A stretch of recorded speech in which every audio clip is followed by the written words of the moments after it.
Hey there, creepy peeps. My name is Nightmare Maven and I love talking about horror movies. I'm also very gay.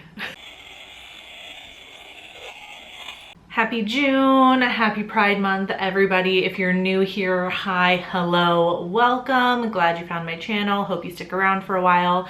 And if you're returning, welcome back. We have another episode of EduGAYtion. First, I want to say thank you to my creepy patron peeps for supporting my channel. Thank you guys so much. If you want to find out the perks to being a creepy patron peep yourself, the link is in the description. This one is already going to be a little slightly different than the last two EduGAYtion videos I did, only because I've already seen the movie as I'm sitting here introing this. I didn't have anything else I wanted to watch last night, and so I just figured I might as well just go ahead and watch Bit, which you would have already seen in the title. That's the movie we're talking about today. So I was looking through the very extensive list of queer horror movies to pick which one I wanted to watch, and I came across Bit. I saw the like one sentence summary for it and was sold. It reads as such: a transgender teenage girl on summer vacation in Los Angeles fights to survive after she falls in with 4 queer feminist vampires who try to rid the city streets of predatory men. I mean, I basically just looked up 2 things before I actually sat down and watched the movie. Since the transgender main character was the first thing in the summary, I looked up to see if the actor playing said transgender character was also transgender. I feel like that's important. So I looked it up. Nicole Maines, who plays the character Laurel in the movie, is transgender. So points there. I also looked up the director. I skimmed through a couple of interviews to try and find this out, but the director, Brad Michael Elmore, is a straight white cis man.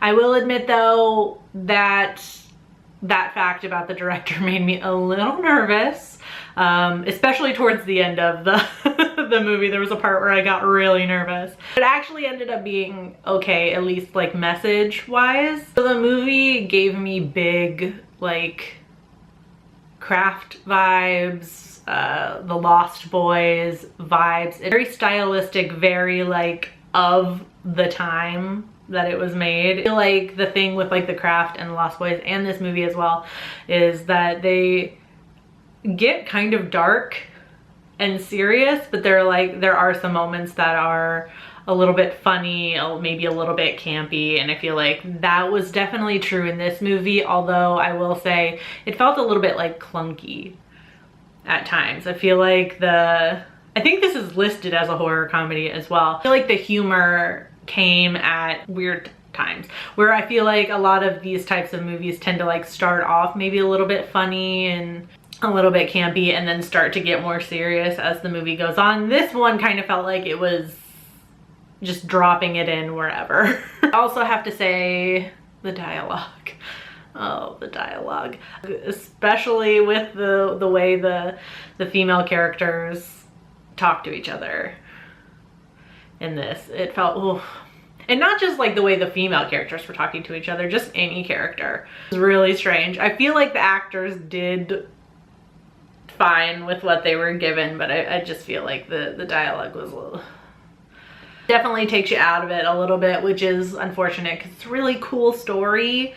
I loved the story. I loved the premise of it. Very like teen movie. I feel like a lot of times when I talk about movies like these, it's like it ends up being like the opposite, where like the intent of the movie had good intentions, but like the message wasn't executed well.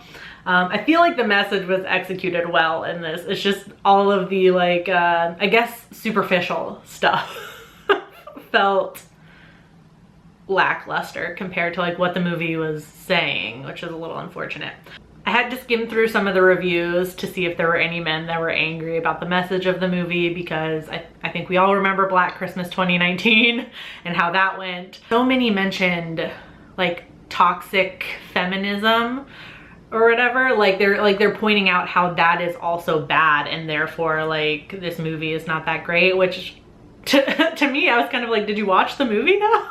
I feel like the character Duke is exactly that. That was white feminism in all of its,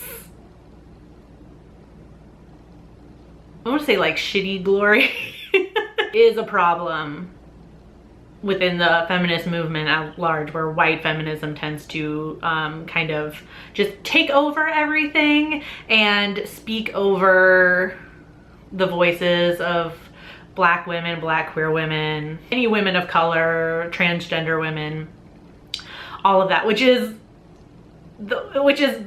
everything that's happening at the end. We find out Duke has been using the Masters, a male vampire's powers, to influence the other female vampires in her group. And like her most important rule for the group is no men can be vampires, because they already have enough power, and like her whole philosophy is like, see what they've done already.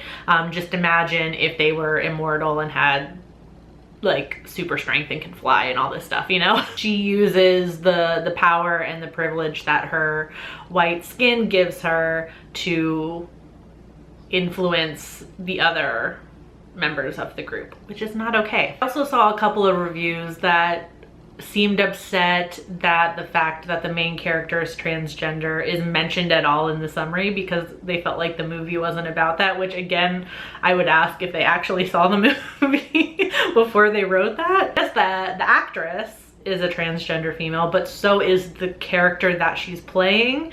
And while the movie isn't 100% about that, it is a little bit. I mean, it's part of her experience just going through the world in general. And I think that was a good balance in the movie, where it's not a movie just about the fact that the character is transgender, but it also, you know what I mean? Like, it isn't like another like coming out story. I feel like I'm conflicted on this movie, because there's like, on like the surface level, like the superficial stuff, like the dialogue and stuff like that, I feel like it was not good, but I really liked what they did with like the message of the movie. I really enjoyed that. I guess props have to be due for that really weird flashback part of the movie when Duke is talking about her backstory, and it ends up just essentially being a music video for that Rasputin song. It was such a weird choice, but at the same time like kind of iconic. I don't know, it was very strange.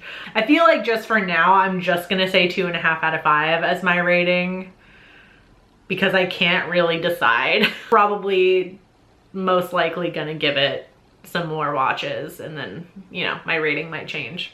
But on IMDb, it has a 4.3 out of 10. Rotten Tomatoes is very interesting. It's got a 90% critic score out of 10 reviews for context, and a 37% audience score. And on Letterboxd, it has a solid 3 out of 5. The bit has been out for a little bit.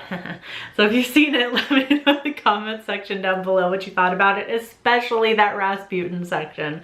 I really want to know your thoughts on that. I hope you enjoyed this video. If you did, please give it a thumbs up. Subscribe if you're new here. Become a creepy peep today. I post 2 new videos a week. So I will see you soon with a new video. Until then, stay strange.